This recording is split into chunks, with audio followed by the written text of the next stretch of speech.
AA ये specification है, variable speed drive है, तो ये इसमें कंट्रोल की स्पेसिफिकेशन है।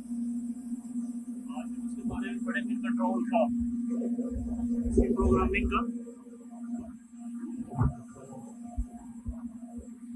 फर्स्ट पेज पे आपको मिल जाता है स्टेटस पे, तो स्टेटस में आपको दिखाएगा कि करंट क्या स्टेटस है, अभी दोनों कंप्रेसर रनिंग में है। और सेकंड में मिल जाता है यूनिट डाटा, तो यूनिट डाटा में फर्स्ट में दिखा रहा है हमको unit chilled liquid leaving temperature जो है फ़ारेनहाइट में दिखा रहा है, तो ये 44 है, इंटरिंग 49 है। और दोबारा प्रेस करेंगे तो ये आउटसाइड एम्बिएंट एयर टेम्परेचर दिखा रहा है, जो 97.9 है। नाइट का टाइम इसलिए टेम्परेचर लो है। और ये यूनिट में ये लोड टाइमर है, अनलोड टाइमर और लोड टाइमर। फिर टेम्परेचर एरर है। और नेक्स्ट आएगा हमारा lead system number 1, flow switch on है। तो आगे आएगा इवेपोरेटर पंप रन है, ऑन है, और इवेपोरेटर हीटर ऑफ है। ये हमारा unit active, remote control active है, टाइम साउंड में है। कितनी कैपेसिटी पे यूनिट चल रहा है अभी वो है ये। कंप्रेसर 1 जो है सिस्टम 1 का वो 65 जो है ना किलोवाट में है, और फैन उसके 16 पे है। और सिस्टम 2 जो है वो 55 है, और फैन जो है 12 है उसके, क्योंकि वो सिस्टम 1 ज़्यादा लोड पे है, सिस्टम 2 जो है कम लोड पे है। अभी यूनिट साउंड लोकल 0 है, बेस रिमोट ये 0 लिखा हुआ उसने, यूनिट 0 लिक्विड टेम्परेचर, जिससे दोबारा शुरू हो गया। अभी नेक्स्ट आएंगे सिस्टम 1 डाटा। सिस्टम 1 डाटा में मिलेगा हमको प्रेशर। तो फर्स्ट में बताते हैं ऑयल प्रेशर 143 psi है, और डिस्चार्ज प्रेशर जो है इसका 147 है। ये थोड़ा डिफरेंस रहता है, ये ऑयल प्रेशर थोड़ा कम रहता है डिस्चार्ज प्रेशर से, लेकिन इसका डिफरेंस ज़्यादा नहीं होना चाहिए। उसके बाद ये ऑयल प्रेशर डिफरेंशियल पे ट्रिप कर जाता है, तो इसका जो डिफरेंस होना चाहिए ये मैक्सिमम 6 to 10 होना चाहिए मैक्सिमम। नॉर्मल ये 3, 4, 4, 5 चलता रहता है। और यहाँ पे आ रहा था हमारा सक्शन टेम्परेचर, सक्शन प्रेशर आ जाता है psi में 36, और कंडेंसर लिक्विड जो है, जो कंडेंसर के बाद जो प्रेशर आ रहा है रेफ्रिजरेंट का वो 141 है। इतना डिफरेंस नहीं रहता डिस्चार्ज प्रेशर में और लिक्विड प्रेशर में, वो 4 डिग्री 4 psi का डिफरेंस रहता है।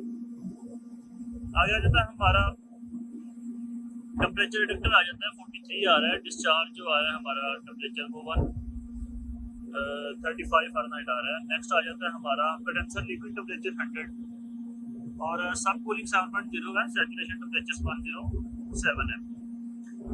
और नेक्स्ट आ जाता है डिस्चार्ज का टेम्परेचर आता है 135, सुपर हीट 24 आ गई है, और सैचुरेशन टेम्परेचर 110 आ गया।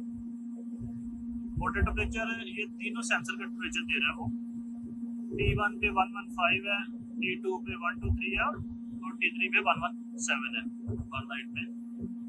आगे आ जाता है ये कंप्रेसर 1 कितनी स्पीड पे चल रहा है, 53% पे चल रहा है वो। और फ्लैश टैंक लेवल लो है, इकोनोमाइजर वाल्व क्लोज है, क्योंकि 53 पे इकोनोमाइजर वाल्व नहीं ओपन होता।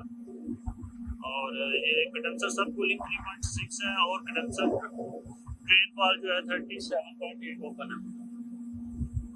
कंडेंसर 10 फैन कंडेंसर ओपन है। और ये V1 स्टेप सोलनॉइड एक ऑन है, एक बंद है। ये रन टाइम जो है, ये इसका रन टाइम दिखा रहा है इस सिस्टम का। ये सिग्नल ले ऑन है, रन परमिशन उसने ऑन की हुई है, सॉफ्टवेयर उसका ऑन है, दोबारा ये स्टार्ट हो जाता है। इसी तरह वीक है सर्विस में 2 सिस्टम है, सिस्टम 1 और सिस्टम 2, और सिस्टम 2 में भी वो सेम रेटिंग है। इसमें ऑयल प्रेशर, डिस्चार्ज प्रेशर दिखाएगा, सक्शन प्रेशर और लिक्विड प्रेशर दिखाएगा, टेम्परेचर डिटेक्टर डिस्चार्ज दिखाएगा, कंडेंसर लिक्विड टेम्परेचर दिखाएगा, सब कूलिंग और सैचुरेशन टेम्परेचर दिखाएगा, डिस्चार्ज टेम्परेचर सुपर हीट दिखाएगा। ये सेम एज इट इज जो है ना मोटर का टेम्परेचर, ये सिस्टम 2 के पैरामीटर्स जो है ना, जैसे सिस्टम 1 के थे वैसे सिस्टम 2 के दिखा रहा है। और इसके 8 कंडेंसर फैन है जो ऑन है अभी। ये इसके रनिंग आवर्स है, ये इसके ऑन किया हुआ है और दोबारा प्रेशर में आगे। ये सिस्टम 3 जो है, ये सिस्टम 3 इसमें नहीं है, प्रोग्राम में दिया हुआ है क्योंकि इसमें नहीं है तो डाटा अवेलेबल नहीं है। सिस्टम 4 में भी डाटा अवेलेबल नहीं है, दो सिस्टम है इसमें ओनली। तो अभी VSD डाटा में आ जाते हैं। VSD डाटा में हमको क्या मिलता है? VSD फ्रीक्वेंसी वो कह रहा है कि एक्चुअल जो है 95 हर्ट्ज है और कमांड भी 95 ही है, तो ये तकरीबन सेम से भी चलती है। कंप्रेसर 1 जो है 143 एम्पीयर ले रहा है, 62 फुल लोड है उसमें, और कंप्रेसर 2 जो है वो 227 ले रहा है 75 पे। नेक्स्ट आ जाता है जो करंट लिमिट लोकल है 103% पे रखी हुई है उसने VSSD की। DC बस वोल्टेज जो है ना 539 वोल्ट ADC दे रहा है वो। ये इंटरनल एम्बिएंट टेम्परेचर जो इसके अंदर पैनल के अंदर टेम्परेचर है उसका दिखा रहा है वो 113 फारेनहाइट में दिखा रहा है। कूलिंग सिस्टम स्टेटस ऑन है, मतलब वहाँ पे जो मोटर है वो चल रही है। और ये IGBPM बेसबोर्ड टेम्परेचर जो अंदर पैनल के अंदर जो प्लेट्स है उसका ये टेम्परेचर बता रहा है 144 है और 173 फारेनहाइट है। यहाँ पे रिचार्ज सिग्नल ऑन है और ये कंप्रेसर 1 का मोटर ओवरलोड पे किस पे ट्रिप करेगा 412 पे और मोटर ओवरलोड 2 पे 318 पे। यहाँ पे VSD फ्रीक्वेंसी दिखा रहा है वो सेम दोबारा स्टार्ट हो गया। नेक्स्ट आएंगे ऑपरेशन आवर में। ऑपरेशन आवर में वो यूनिट के ऑपरेशन आवर दिखाएगा हमको। और नेक्स्ट है हिस्ट्री में। हिस्ट्री में हम देख सकते हैं जूल हिस्ट्री टाइप है, ये फॉल्ट शटडाउन है। और नेक्स्ट जाएंगे हम, यहाँ से नेक्स्ट जाते हैं तो यहाँ पे नॉर्मल शटडाउन है और ये दो आ रहे हैं। तो हम फॉल्ट शटडाउन में देखेंगे तो फॉल्ट शटडाउन कब कब हुआ ये हिस्ट्री में, तो हमने इसको प्रेस किया तो यहाँ पे आ गया जी। फॉल्ट हिस्ट्री 1 जो है 30 जुलाई 2022 को 12:22 में सिस्टम 1 लॉग आउट हुआ था हाई डिस्चार्ज प्रेशर पे। इस तरह हम 100 आगे निकलते जाएंगे तो ये सेकंड में दिखा रहा है हमको, ये भी हाई डिस्चार्ज प्रेशर पे है।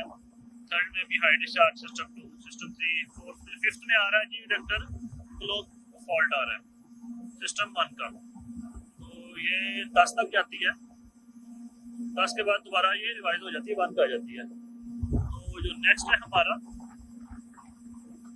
वापस जाएंगे तो हिस्ट्री में थे हम। तो दूसरा आता है ये हमारा नॉर्मल शटडाउन। हमने नॉर्मल शटडाउन कब किया था, तो इसको हम प्रेस करेंगे तो ये नॉर्मल शटडाउन जो है ना फर्स्ट टाइम को जो हमने किया था ये वो टाइम बता रहा है 19 जुलाई को 2022 को नॉर्मल शटडाउन किया था। ऐसे ही हम चलते जाएंगे आगे तो ये नॉर्मल शटडाउन में दिखाएगा वो। ये हमारा नॉर्मल शटडाउन जो हुआ है, ये remote run contact is open कह रहा है, ये हमारा BMS से कनेक्टेड है। तो जो जब टेम्परेचर आ जाता है तो रिमोट कॉन्टैक्ट ओपन कर देता है वो, मतलब वो हमारा एक्चुएटर मोटर क्लोज हो जाती है और इससे वो कमांड जो है ना वो ऑफ नहीं कर देता है, इसलिए वो नॉर्मल शटडाउन कह रहा है। तो ये तकरीबन 20 तक जाता है, ये लास्ट 20 है सिस्टम स्विचेस ऑफ। तो ये हमारा फॉल्ट हिस्ट्री 10 तक है और नॉर्मल शटडाउन 20 तक है। आगे सेट पॉइंट आ जाता है। सेट पॉइंट में हम क्या सेट कर सकते हैं? सेट पॉइंट में हम जो सेट पॉइंट हमारा रखा हुआ है जो 44 रखा हुआ है लोकल कूलिंग सेट पॉइंट। एक लोकल कूलिंग सेट पॉइंट होता है और एक रिमोट का सेट पॉइंट होता है। रिमोट मतलब कंप्यूटर है, BMS है, उससे हम सेट पॉइंट कर सकते हैं और यहाँ से वो लोकल दिखा रहा है। तो डिफरेंशियल उसने रखा हुआ है 44 है और मतलब लो रखा हुआ है 40 और हाई रखा हुआ है 70 पे। तो नेक्स्ट हम जाएंगे तो ये लोकल कंट्रोल रेंज जो है ये 2± होता है, मतलब कोई भी कंट्रोल रेंज है उससे अगर 44 है तो 42 आएगा या 46 पे आएगा, ऐसे ±2 होता है उसमें। तो नेक्स्ट आएंगे तो ये सेट पॉइंट रिमोट कंट्रोल जो है ना, set point remote control range ये उसमें एक्सेस की हुई है। सेट पॉइंट डिफरेंशियल 20, लो 2 है और हाई 40 है। मैक्सिमम रिमोट टेम्परेचर ये 20 फारेनहाइट है और ये 44 और हाई जो है ये लोकल कूलिंग सेट पॉइंट है। तो ये दोबारा उसका सेम चल गया। अभी नेक्स्ट आएगा प्रोग्राम। प्रोग्राम के लिए हमको यहाँ पे पासवर्ड डालना पड़ता है, तो इसकी प्रोग्रामिंग चेंज हो सकती है। पासवर्ड ये सुपरविजन लेवल पे होता है, इसलिए हम मैं शेयर नहीं कर रहा इसको। इसको मैं पासवर्ड डाल के इसमें जो इसके अंदर है जो वो दिखा रहा हूँ आपको। तो पासवर्ड मैंने डाल दिया, ये पासवर्ड डालने के बाद ये आया। हम इसको चेंज कर सकते हैं, जैसे ये प्रोग्राम मतलब ये डिफरेंस है 26.1 लो है, 26.1 हाई है और 36 इसका एक्चुअल रखा हुआ है जो सेक्शन इसका प्रेशर है। वो कहता है कि सेक्शन प्रेशर कट आउट 26 पे कट आउट हो जाए, हम इसको चेंज कर सकते हैं। तो ये सुपरवाइजर लेवल पे होता है, इसलिए उसने इसको पासवर्ड दिया हुआ है कि कोई भी इसको चेंज नहीं करे हर बंदा, क्योंकि अगर आपका सिस्टम 24 पे या 23 पे ट्रिप कर रहा है तो आप इसको चेंज कर देंगे तो वो ट्रिप नहीं करेगा, इसलिए उसने इसको पासवर्ड में रखा हुआ है। तो ये प्रोग्राम है 26 है। नेक्स्ट जाएंगे हम, दोबारा पासवर्ड मांग रहा है वो, तो दोबारा पासवर्ड डाल दिया। ओके, तो आगे हम नेक्स्ट जाएंगे। ये इसी में यहाँ से नीचे जाना है, यहाँ से लेफ्ट राइट जाना है। तो अगर यहाँ पे एरो इस तरह का बना हुआ है यहाँ पे, तो हम ये बटन यूज कर सकते हैं इसके लिए, और यहाँ पे जो रीडिंग आ रही है वो चेंज होगी। अभी यहाँ पे कोई एरो नहीं है तो हम इसको यूज करेंगे। तो आगे आ रहा है लिक्विड,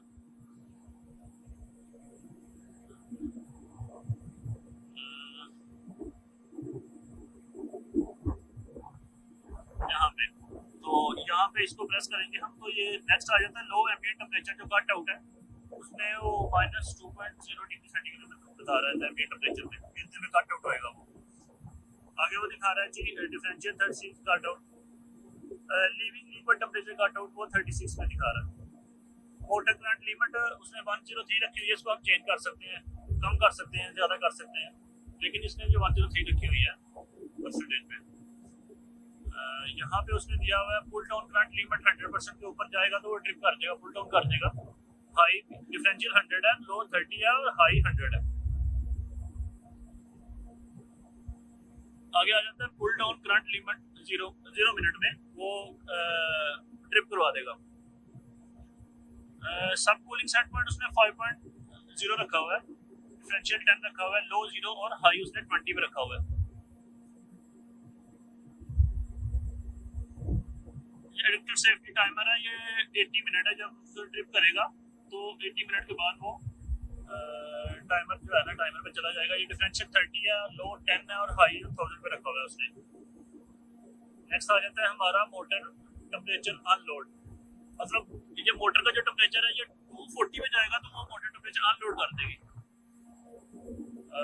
और इसका जो मैक्सिमम टेम्परेचर रखा हुआ है 150 रखा हुआ है, डिफरेंशियल 240 रखा हुआ है, लो 150 रखा हुआ है उसने।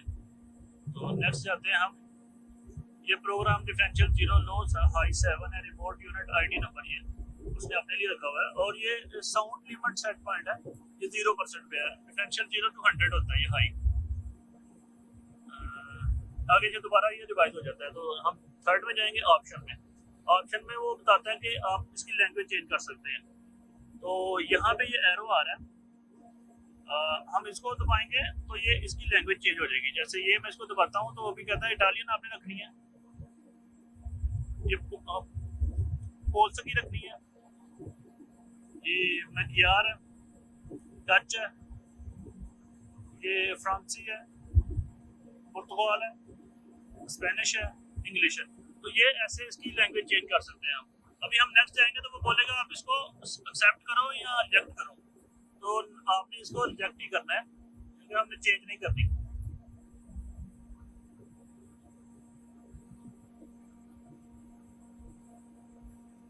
हाँ, तो नेक्स्ट में आएगा यहाँ के एरो दबाएंगे तो वो local remote control mode local, तो ये लोकल कंट्रोल मोड पे चल रहा है। हम इसको एरो पे करेंगे तो वो हमको दिखाएगा कि आपने रिमोट में डालना है या लोकल में डालना है, तो ये लोकल में दिखा रहा है वो।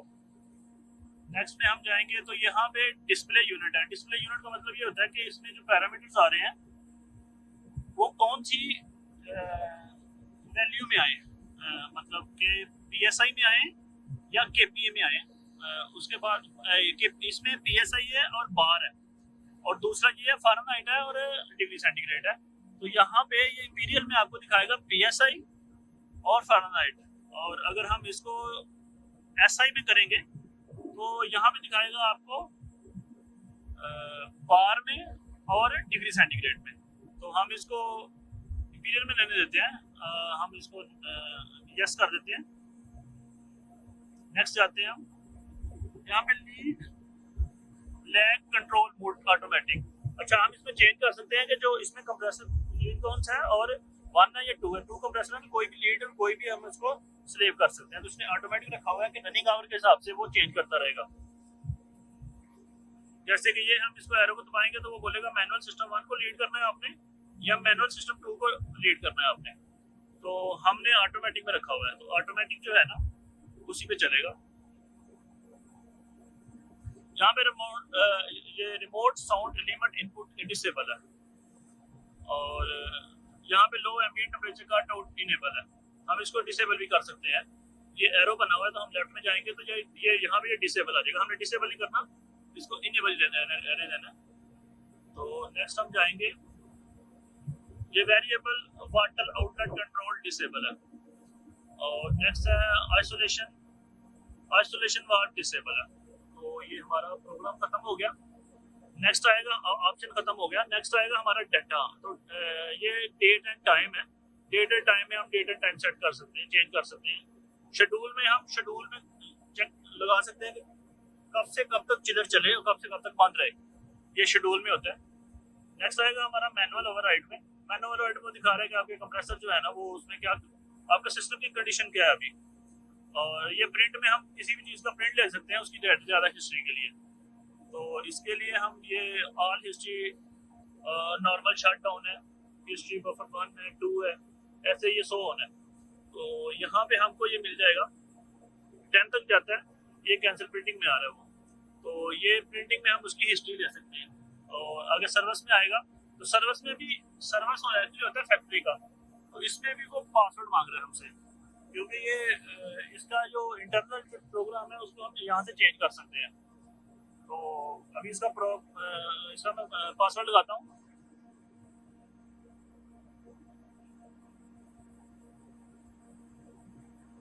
ये पासवर्ड लगाया मैंने। अब यहाँ पे हम इसको चेंज कर सकते हैं। ये सर्विस सॉफ्टवेयर कंट्रोल है, तो हम कुछ भी चीज़ यहाँ से चेंज कर सकते हैं। इसलिए पासवर्ड सुपरियर लेवल या फैक्ट्री के पास होता है कि वो क्या चीज़ चेंज करना चाह रहा है। हम नेक्स्ट जाएंगे। यहाँ पे ये सर्विस सॉफ्टवेयर है। नेक्स्ट हमारा आ जाता है सर्विस सॉफ्टवेयर। ये मतलब उसमें जो रीडिंग दे रहा है सर्विस सॉफ्टवेयर VST की ये जो रीडिंग है सर्विस यूनिट है। मतलब ये सर्विस के रिलेटेड जो है ना, जैसे ये रिमोट करंट लिमिट है डिसेबल है, रिमोट साउंड लिमिट डिसेबल किया हुआ है, यहाँ से हम इनेबल भी कर सकते हैं। ये system 1 condenser liquid pressure 1.8 VAT, मतलब यहाँ पे हम इसकी चेंज कर सकते हैं, रीडिंग चेंज कर सकते हैं। जिसपे वो कट आउट हो रहा है या जिसपे वो रनिंग में पोजीशन में जा रहा है हम इसमें चेंज कर सकते हैं यहाँ से। ये लिविंग लिक्विड टेम्परेचर 2.44 है। ये इसका VST 2.4 ये वेरिएबल। ये वोल्टेज डायरेक्ट करंट होता है VDC। यहाँ पे रिटर्न लिक्विड टेम्परेचर जो आ रहा है 49 आ रहा है और एम्बिएंट एयर टेम्परेचर 98 है। यहाँ पे उसने रीडिंग दी हुई है कि यहाँ पे उसने उसकी वैल्यू क्या है, मतलब इस टेम्परेचर पे सेंसर की ये वैल्यू है, यहाँ पे उसकी ये वैल्यू आनी चाहिए और ये वैल्यू चल रही है उसकी। टेम्परेचर ज़्यादा होगा तो ये वैल्यू ज़्यादा होगी, टेम्परेचर कम होगा तो ये वैल्यू कम हो जाएगी। नेक्स्ट आ रहा है हमारा इम्पोर्टेड टेम्परेचर है 2.120 है, 2.0 ये है।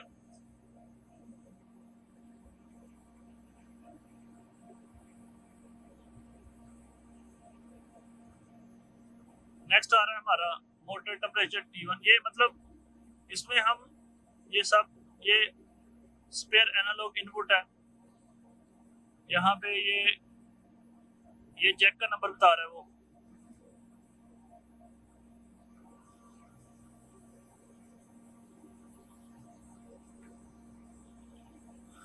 नेक्स्ट आ जाएगा हमारा ये सिस्टम स्विच।